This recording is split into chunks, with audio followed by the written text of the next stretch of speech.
The challenge of every student of history is really, how do you separate fact from fiction?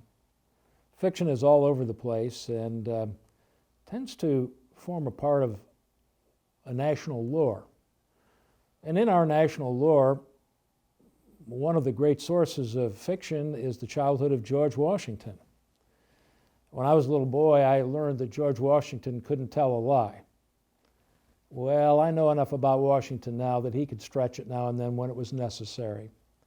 I also learned that he would organize the boys at school and only to do good things and would get organized in military formations so they could defend the country. Various things like that. These stories were made up, actually, by a gentleman by the name of Parson Mason Weems, and they form part of the lore of the country. You know, Papa, Papa, I can't tell a lie. I cut down the cherry tree. And it's all legend. It's not made up. I mean, it is made up. Well, just let me start over again here, because these legends are made up, and somehow we tend to believe them. Now, there's a parallel figure in the Revolution to George Washington.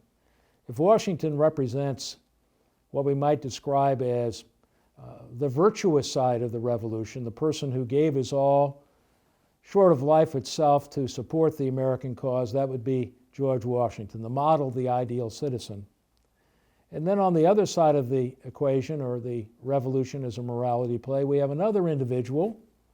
His name is Benedict Arnold. And Benedict Arnold is a name that will live in infamy. Few have good things to say about him. In fact, if you don't like somebody or what somebody's policies are, or that you don't like what they're doing, you say, well, you're just another Benedict Arnold. It's part of our culture. And just as stories were made up about Washington's childhood as the man of virtue, stories were made up about Arnold as the essence of corruption and vice in the Revolution. And you see, as people look backward through time in the life of Benedict Arnold, which obviously is well known as the man who committed treason and sold out the American cause during the Revolutionary period. That's the modern conception of him. And that started at the time that individuals then say, well, how can you explain how this man dare sell out this glorious American cause? And there was a historian in the early 19th century by the name of Jared Sparks, went on to be the president of Harvard College, as a matter of fact, did a lot of publishing. He wrote the first biography of Benedict Arnold. And in this biography, he told stories about Arnold's childhood. These stories actually were a product of an early form of what we would call today oral history. Sparks wrote individuals in the town of New Haven, Connecticut, and in Norwich, Connecticut, Arnold's hometown, and also Arnold's base when he was a young merchant, and said, what do you remember about this guy?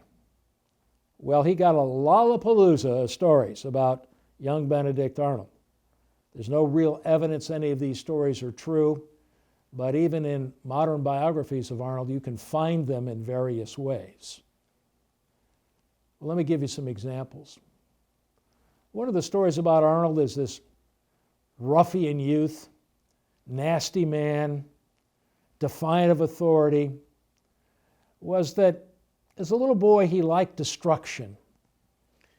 And one day he climbed up a tree because he knew there was a nest of baby birds and he knew the mother was hovering nearby, and he went and he strangled all those baby birds to death just for the sheer pleasure of seeing that kind of destruction. No basis in fact for that story at all. Totally made up. Oh, there's another one.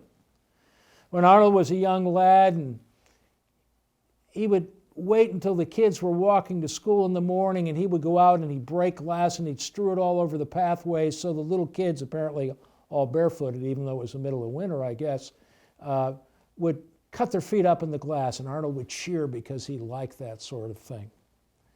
At one point, he apparently tried to fire the village cannon with no one's authority, just because he was a little hellion.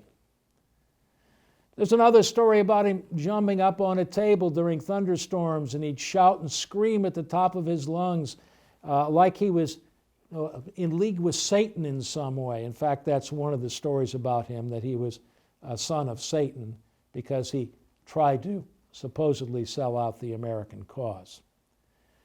Well, these stories form the lore, but not the reality of the real Benedict Arnold. Several years ago, I became interested in his story, partially because, just as I learned as a laddie, that Washington couldn't tell lies and was a man of great virtue, and I greatly admire Washington. I don't want to give you the wrong idea. I learned that Arnold was like a Judas character. He was selling out everybody and everything.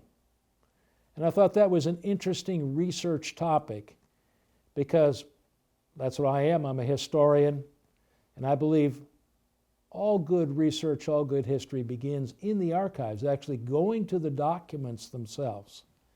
And that's where I found these letters making up the stories about Arnold's childhood, and that's also where I found information that pertained to Arnold's childhood. And I'd like to just tell you a little bit about the real childhood of Benedict Arnold.